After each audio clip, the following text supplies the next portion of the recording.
Welcome back to English from A to Z, English in real life. You ever done that? Talk to yourself? You know, that little voice inside your head that's your biggest cheerleader one minute and your harshest critic the next? Well, today, we are diving deep into that inner monologue and the surprisingly real, raw English it uses when we think nobody else is listening. All right, so let's set the scene. Imagine this guy. He's on a first date, and it's going great. He's feeling on top of the world, and that voice in his head is just pure joy. He's thinking, wow, I am the luckiest guy on the entire planet. But then, just like that, the high starts to fade. The self-doubt creeps in, and that exact same inner voice completely turns on him.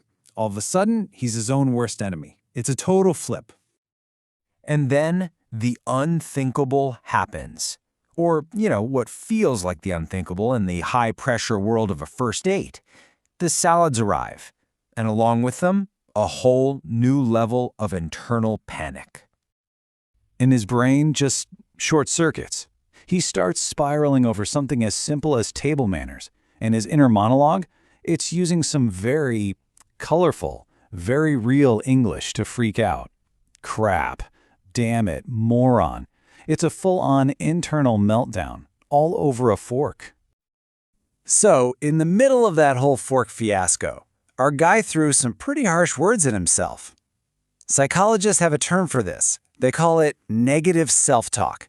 But for us, it's a fantastic window into some really common English slang. So let's break down what he was really saying to himself. Okay, first up, dumbass. Now, this one's interesting because there's a real nuance here. A dumbass isn't necessarily someone who's unintelligent. It's someone who just does something foolish. Like showing up to the airport for a big vacation and realizing you left your passport on the kitchen counter. It's all about the action, not how smart you are. Now, moron, that's a different story. It's much more direct. This word implies a real, genuine lack of intelligence. So while dumbass is more about a silly mistake, calling someone a moron is a straight-up comment on their brain power. And that, right there, is the key difference. A dumbass does something stupid. A moron is considered stupid. See? One is about a specific, clumsy action, and the other is about a person's general intelligence. It's a subtle distinction, but a really important one in everyday English. And then he calls himself a tool. This one might sound a little strange, but in slang, it means he feels completely useless, like good for nothing in that situation. It's like saying you have no function, no purpose, which is pretty much exactly how he felt just staring at a bunch of forks. But it's not all doom and gloom in his head. His inner voice isn't just there to criticize him. In the middle of all that panic, it actually tries to coach him through the crisis. He starts using some really common English phrases to try and get a grip. Get it together. A classic. This is what you tell yourself, or maybe a friend, when emotions are just all over the place, and you need to bring it back to center. It's all about pulling yourself together and thinking clearly. And of course, these simple ones. Chill, or be cool. Ever noticed how they relate to temperature? When your emotions are running hot with anger or panic, these phrases are a direct command to just cool down, relax. He also asks, what the hell are all these forks for? That little phrase, the hell, it's super common. Even if it's a bit informal, it's a powerful way to inject strong emotion into a question.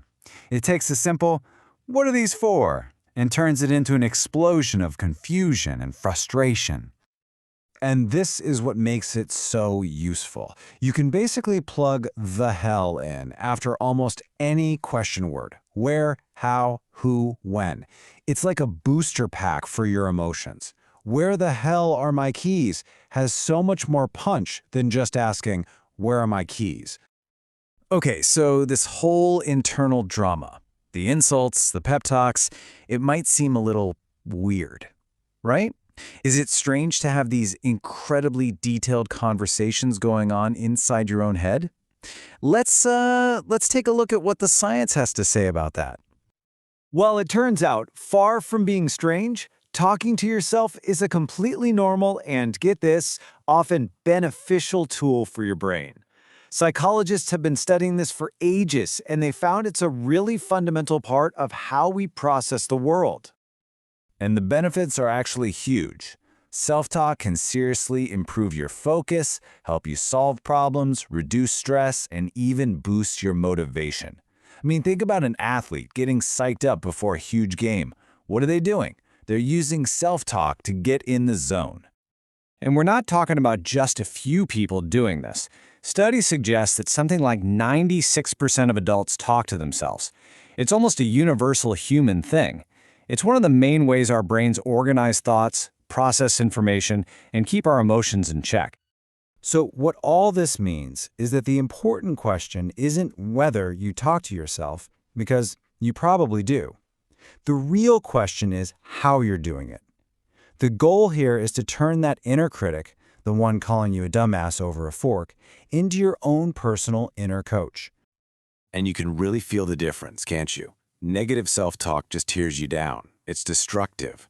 But positive self-talk, even if it's just a small shift from I'm going to fail to I'm going to try my best, that's constructive. It builds you up and gets you ready to face a challenge. And you can actively learn to do this. It's a pretty simple 3-step process you can practice. First, just acknowledge the negative thought when it pops in your head. Don't fight it, just notice it. Second, challenge it. Ask yourself, wait a minute, is that really true? Is thinking this way even helping me? And third, reframe it.